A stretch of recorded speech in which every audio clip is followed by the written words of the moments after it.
1014 AD, Ireland is a patchwork of kings. In the west rules Tadhg Mór O'Kelly, king of Umana. For 29 years he has held his land.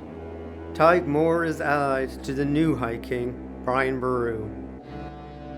An alliance sealed in marriage and forged in war.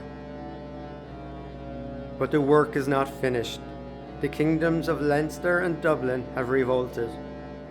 The final step to a unified Ireland must be taken in blood. Brian summons his allies for one last battle. Tadhg Mór will answer.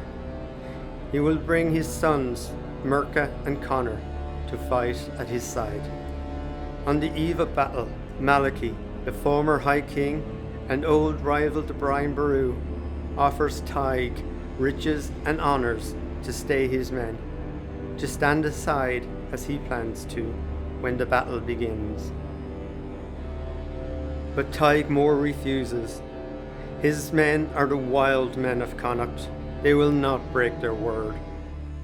I will not abandon my chief. Good Friday, 1014. The lines crash. The Dalgash against the foreign Vikings. The Men of Connacht against the Dublin Norse. All day the lions lock. No tactics, no cavalry, just infantry. Hacking at close quarters, a swaying human tide. His son Murcha falls. Tadhg Mór pays the ultimate price. And he erupts.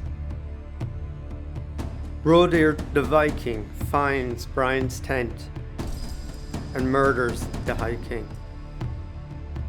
Fighting his way through, Tadhg Mór meets Drochar O'Connor, the King of Offaly.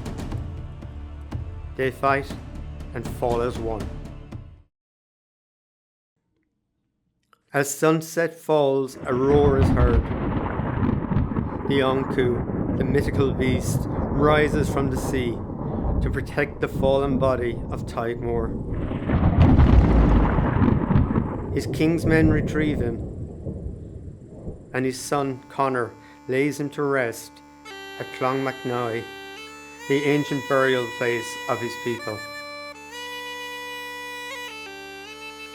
Ever since the Anku is on the crest of the O'Kelly clan, and Tadhg Mór is known as Tadhg Catha Bhriain, Tadhg of the Battle of Bhriain.